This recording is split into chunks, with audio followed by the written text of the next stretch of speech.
Good morning, Providence Northwest. My name is Mitesh Parikh, and I have the privilege to serve as the Chief Operating Officer for PMG Northwest here.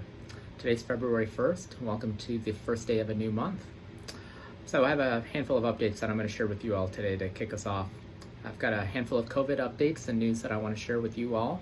I'm going to take a couple of minutes and focus on the medical group and the things that we're feeling excited about as we get deeper into 2021. And of course, I'll close with a few updates related to the week. So I'll start with our weekly update on COVID statistics and information. As a starting point, we had, at the end of last week, 93 positive patients or under investigation. No supply issues to be able to share at this point, which is terrific. We are starting to test our long length of patients every 7 days. So this is a process we're kicking off and starting to implement, and we'll ultimately move towards a process of checking all inpatients on a 7-day basis. The other thing that I think is significant is we are starting to corral all of our resources and working more closely with the county and the state as we move towards mass vaccination sites. Our resources and our time and effort will start to work to support those as they continue to increase in number across Snohomish County. So brief COVID update. We'll continue to share more with you during the many caregiver forums that we have during the course of the week and the month. So I wanted to take a moment and share a little bit about Providence Medical Group and our priorities as we look into 2021. And I've shared this at our all provider meeting and at caregiver town halls last week, but I think for this broader audience, I really want to share our focus in 3 areas: patient experience, our focus on caregiver engagement and development, and access. So I'll start with patient experience. I'm so excited to share that last year, our top box patient experience score, as measured as part of Press Ganey, was actually at a record high. We actually beat our targets for that top box score. It's the first time in many, many years that our patient experience has been at or exceeded our target. And ultimately, we're in the community to take care of patients and to do a phenomenal job doing it. So simply on a metrics performance basis, that was terrific. But we had a lot of things that were happening last year too that will fold into 2021. We committed to the Clinician Experience Project, which is a way to create a shared culture and language across all our caregivers, focused on patient experience. And a number of initiatives were focused on improved service recovery, improved communication with providers and patients, and really looking at our facilities from a trauma-informed care perspective. So a number of initiatives that we hope will continue to improve our patient experience in 2021. I'm going to take a moment and also talk about caregiver engagement. We've been committed to this certainly in the last few years and continue to put more time and emphasis on it, but it is the absolute focus of the health system this year to simply take care of our people. So a couple things I will call out from the PMG side. We continue to focus on development and advancement for those working at PMG. Last year was a huge push to look at our medical assistant roles. This year we'll be looking at nursing roles and development, along with a number of other positions, both supervisory and front and back office.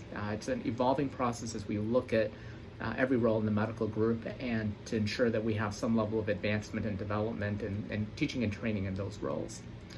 We're continuing to focus on communication. That gets called out consistently as a place of focus. We've started to do more of these virtual town halls, Sunday communications that Dr. Campbell leads. We're really excited and interested in getting feedback on how else we can continue to share pertinent information with our caregivers. But this is an area of focus as well for us this year. Mental health and awareness is another place that we're really focused, particularly given the dynamics of the last year. It's small things. We have a wellness committee. Dr. Bumstead has launched a Joy and Work committee that we're excited about. We're working very closely with Barry and Crystal Blankenship and have launched these conversations and compassion around mindfulness and well-being on Fridays. So there isn't any one huge solution, obviously, to being able to take care of our people and our mental health and well-being, but we are trying to be creative and innovative this year in how we address that. So more to come, but simply emphasizing that supporting our people is front and at the center of the work we're really doing this year.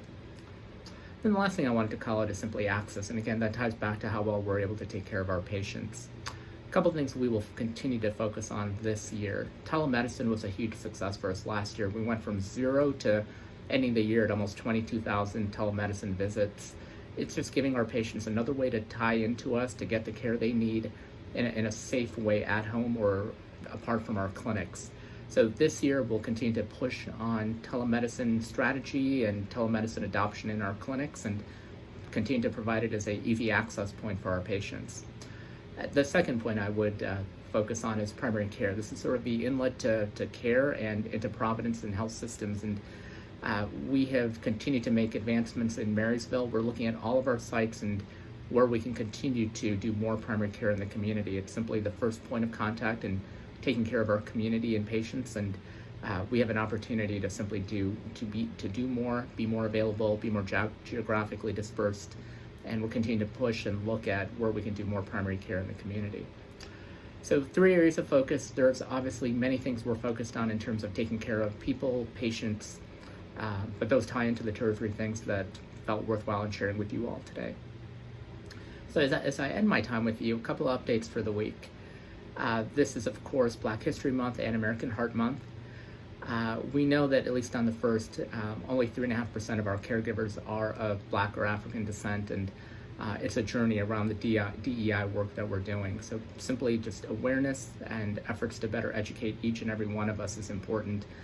This month certainly provides a focus on that, and share that with all of you as we walk this journey towards diversity and inclusion. This is also American Heart Month. There are lots of resources available to you as you think about better heart health care in our circle, on the website for Providence, and simply would encourage you that take a brief opportunity to look into the resources we have available to you and to your heart health. The 5th is also, we're encouraging everyone to wear red in honor of and celebrating this month. So opportunity to wear red on Friday. So I'll share that all with you. 2 last updates. The virtual caregiver health fair last week was a huge success. So appreciation to the diversity and well-being team that helped to organize and put that together. Shout out to that group, and hope to do more of that as we look into the year. And finally, the PMG town halls. I referenced this earlier as part of our communication, but those were also well attended, and we will continue to do more virtual forums, trying to engage and keep you all in the loop around communication and what's happening. And again, communication is always something people want more of, more effectively, and the right information. Look forward to your feedback and what we can do to improve our communication with you. So I wish you all well as we head into this first week of February, and to your heart health. Thank you.